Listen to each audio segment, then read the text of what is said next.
Bienvenidos a un nuevo análisis a fondo. Hoy nos metemos con una de esas palabras que todos usamos, pero que si nos paramos a pensar es más resbaladiza de lo que parece. La palabra teoría. Totalmente. Una de esas palabras baúl. Sí, la usamos para todo desde tengo la teoría de que mi vecino es espía hasta, bueno, conceptos que cambian el mundo. Claro. Y para desentrañar qué es realmente una teoría en el mundo de la investigación, nos vamos a sumergir en varios textos, entre ellos de Fidias G. Arias y Patricia Rivera García. Una buena selección. La misión de hoy es desmontar esta palabra y descubrir los dos mundos completamente distintos que se esconden dentro de ella. ¿Qué es la clave? Porque la gran pregunta es, ¿qué es exactamente una teoría? ¿Es solo una suposición elegante? Y sobre todo, ¿por qué es tan vital para un investigador? ¿Qué diferencia hay entre una teoría que intenta explicar cómo funciona algo y otra que intenta interpretar qué significa? Es una misión fundamental, sí. Porque solemos pensar en la teoría como lo opuesto a la práctica, como algo abstracto que vive en los libros. Exacto. Pero vamos a ver que para un científico no hay nada, absolutamente nada, más práctico que una buena teoría. Es el motor de todo. De acuerdo, pues vamos a arrancar ese motor. Si tuviéramos que empezar por el principio, por la definición más, digamos, del libro de texto, ¿cuál sería? Pues los textos que hemos revisado mencionan un enfoque muy concreto para empezar, el positivista. El clásico. Exacto, es el punto de partida. Arias cita a Kerlinger-Illy, y su definición es casi matemática. A ver, Dicen que una teoría es un conjunto de constructos interrelacionados, definiciones y proposiciones que presentan una visión sistemática de los fenómenos. vale, hasta ahí suena un poco denso. Sí, pero aquí viene lo importante, con el propósito de explicar y predecir los fenómenos. O sea, que las palabras clave son explicar y predecir. Ahí está. Quieren descubrir las reglas del juego. Como en la física, que tienes una teoría que te permite predecir dónde caerá una pelota si la lanzas. Precisamente. El ejemplo paradigmático que se menciona es el conductismo de Skinner. Es una teoría que no se conforma con decir «la gente aprende». Va más allá. Define conceptos muy claros como condicionamiento operante, recompensa o castigo, lo relaciona y crea un mecanismo. Un mecanismo. Sí, un mecanismo que no solo explica por qué aprendemos, sino que aspira a predecir cómo se comportará alguien si aplicamos ciertos estímulos. Busca la causa y el efecto. Vale, entiendo ese enfoque. Es como ver el mundo como una máquina y la teoría es el manual de instrucciones que nos dice cómo funcionan los engranajes. Buena analogía. Pero me da la sensación de que la experiencia humana es un poco más caótica que una máquina. No todo parece ser causa-efecto tan predecible. Has dado en el clavo. Y esa es exactamente la razón por la que surge otra forma de entender las teorías. La perspectiva pospositivista. Justo. Y aquí la definición cambia radicalmente.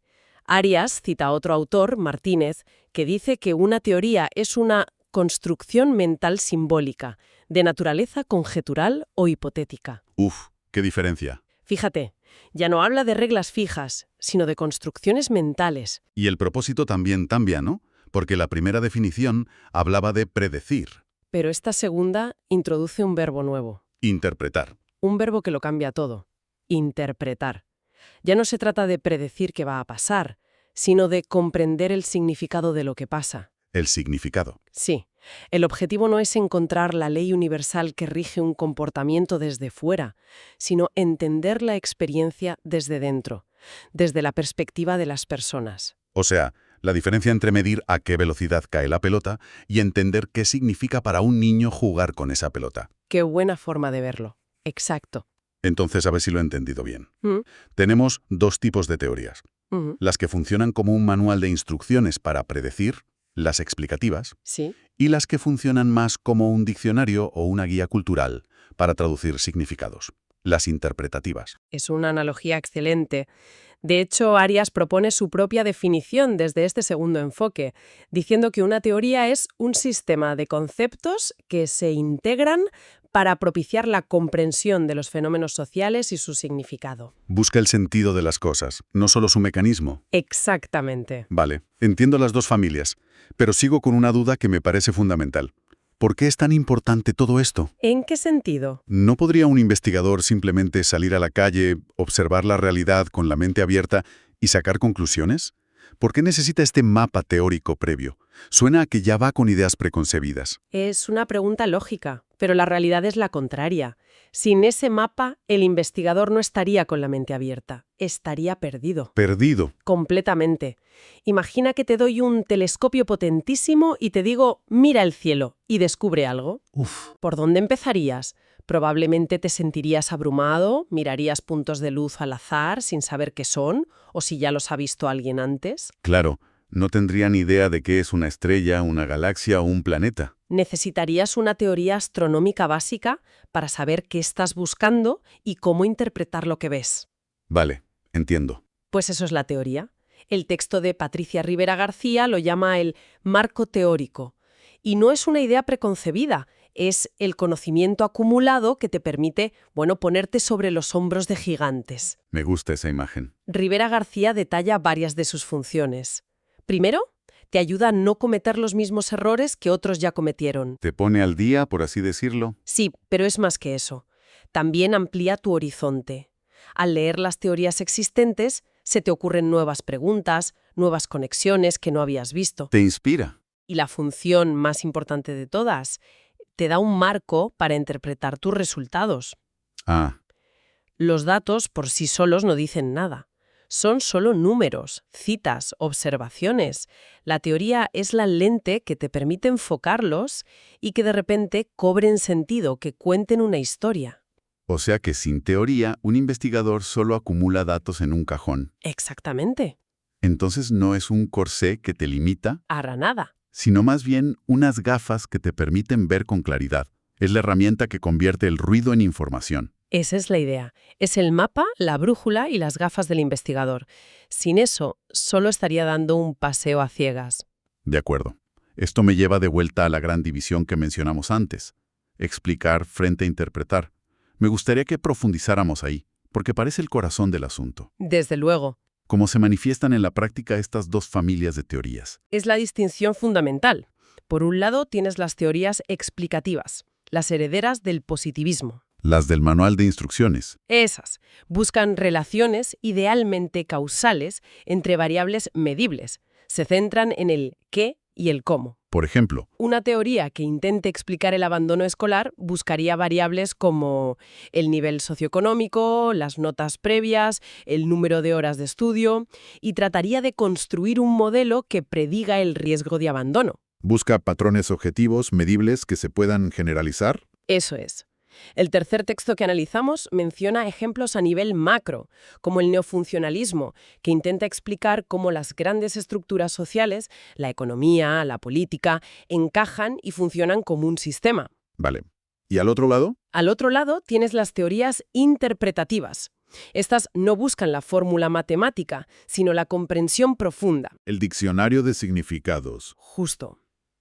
El foco se mueve al por qué, pero al por qué subjetivo, al significado que las cosas tienen para las personas. Siguiendo el ejemplo del abandono escolar, ¿qué haría una teoría interpretativa? En lugar de analizar estadísticas, un investigador con un enfoque interpretativo quizás haría entrevistas en profundidad con estudiantes que han abandonado los estudios. Para hablar con ellos. Claro. Pero no para encontrar una causa universal, sino para comprender la experiencia vivida. ¿Qué significó para ellos la escuela? ¿Cómo se sintieron? ¿Qué historias se cuentan a sí mismos sobre su decisión? Busca la narrativa personal, no la ley general. Exacto. Suena fascinante. Y mucho más cercano a cómo vivimos la realidad, ¿no? El tercer texto daba ejemplos muy concretos de estas teorías. Sí, dos ejemplos a nivel micro que son muy reveladores. El primero es el interaccionismo simbólico. Su idea central es que la realidad no es algo que está ahí fuera, sino algo que construimos socialmente a través de la interacción. Vale. Incluso algo tan personal como la idea de quién soy yo no nace de dentro, sino que se forja y se negocia constantemente en cómo nos relacionamos con los demás y cómo creemos que nos ven. Espera un momento. ¿Eso significa que mi propia identidad es, en parte, un reflejo de mis interacciones? Suena un poco inestable. Lo es. Y esa es la genialidad de la teoría. Muestra que el yo no es una cosa fija, sino un proceso. Un proceso. Por eso, una investigación desde este punto de vista busca un conocimiento desde dentro, intentando ponerse en los zapatos de la gente para entender cómo construyen su mundo y su propia identidad. Es increíble. ¿Y el otro ejemplo? Tenía un nombre un poco más intimidante. Etnometodología. Suena complicado, pero la idea es sorprendentemente sencilla y potente. A ver. Estudia los métodos que la gente corriente, etno, usa en su día a día para que el mundo tenga sentido. No le interesan las grandes estructuras sociales, sino los trucos y suposiciones que todos usamos para poder tener una simple conversación. Trucos y suposiciones. ¿A qué te refieres? El texto destaca dos conceptos geniales. Uno es la indexicalidad. Indexí. Indexicalidad. Significa que el sentido de lo que decimos depende al 100% del contexto. Claro. La frase «hace calor» es una simple observación meteorológica si la digo yo ahora. Pero si la dice un bombero en mitad de un incendio, significa algo completamente diferente. El significado no está en las palabras, está en la situación. Lo hacemos todo el tiempo sin pensar. Y el otro concepto que mencionaba el texto me pareció brillante, el principio etcétera. Es mi favorito. El principio, etcétera, es la idea de que en cualquier conversación dejamos un montón de cosas sin decir, sin aclarar, asumiendo que el otro nos entiende o que ya lo matizaremos después si hace falta. Ya nos entendemos. Exacto. Es la razón por la que un mensaje de WhatsApp de un amigo que dice «luego te cuento» puede significar 1000 cosas.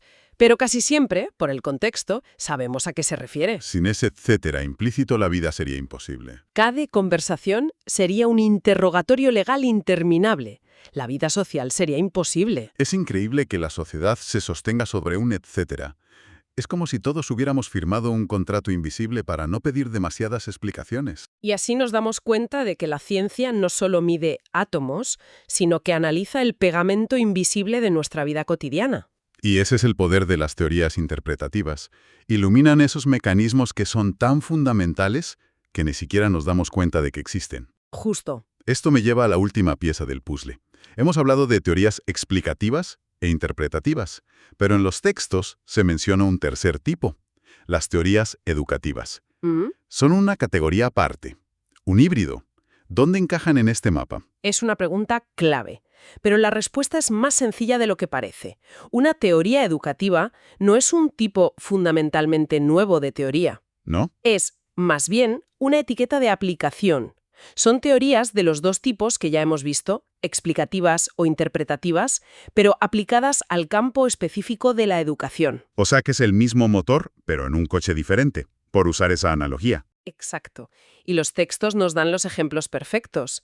El conductismo de Skinner. El primero que vimos. Sí, es una teoría explicativa pura y dura. Busca explicar el aprendizaje con variables medibles de estímulo-respuesta y se ha aplicado masivamente en educación. Claro.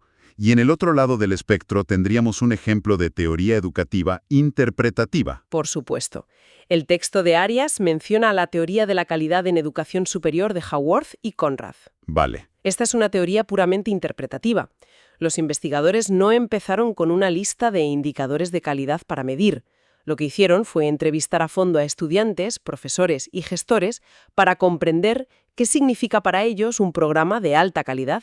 No buscaban la fórmula de la calidad, sino el significado compartido de la calidad. Precisamente. Construyeron la teoría desde las voces de los protagonistas para entender su experiencia. Queda clarísimo. Por tanto, una teoría educativa puede ser explicativa, si intenta predecir el rendimiento académico cruzando datos, o puede ser interpretativa, si intenta comprender qué significa para un adolescente la experiencia de ir al instituto. Ambas son teorías educativas, pero sus preguntas y sus herramientas son radicalmente distintas. Exacto. Al final, parece que todo se reduce a una elección fundamental que hace el investigador antes incluso de empezar. ¿Quiero ser un arquitecto que diseñe un mecanismo para predecir cómo funciona el mundo? ¿O quiero ser un traductor que intenta descifrar el significado de lo que la gente vive? Esa es la gran elección. Y entender que existen esas dos opciones es útil para cualquiera, no solo para los investigadores. ¿Para el público general? Claro. Cuando leemos una noticia sobre un nuevo estudio, nos permite preguntarnos, ¿qué están intentando hacer aquí? ¿Explicar una causa o interpretar un significado? Porque son dos tipos de conocimiento igual de válidos, pero muy, muy diferentes. Bien. Creo que hemos desmontado la palabra teoría con bastante éxito. Si tuviéramos que resumir la esencia de este análisis, ¿qué ideas clave deberíamos llevarnos? Yo diría que la primera es desterrar la idea de que una teoría es una simple suposición. Es un sistema de conceptos, riguroso y estructurado. Vale. La segunda, que su propósito no es único. Puede ser explicar y predecir o puede ser comprender e interpretar. De acuerdo. Y la tercera, que es una herramienta absolutamente indispensable, es la lente que permite al investigador ver el mundo con claridad. Yo añadiría esa gran bifurcación, la que acabamos de comentar, la elección entre buscar las leyes que gobiernan la realidad desde fuera o sumergirse en ella para entender el significado que tiene desde dentro. Esa es la clave. Para terminar, me ha quedado resonando una idea de los textos. Arias cita a dos pensadores, Bunge y Martínez, y ambos coinciden en algo que me parece muy provocador.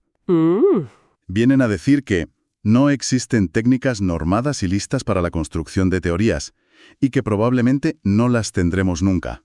Es una afirmación potente, porque choca con nuestra idea de la ciencia como un proceso metódico y reglado. Exacto. Y me lleva a la pregunta final que quiero dejar en el aire. A ver. Si no hay una receta, si no hay un manual de instrucciones para crear una teoría, ¿qué papel juegan entonces la creatividad, la intuición y la imaginación del investigador en un proceso que por lo general consideramos puramente lógico y científico? Buena pregunta. Quizás el mayor descubrimiento científico empiece simplemente con una nueva forma de imaginar el mundo.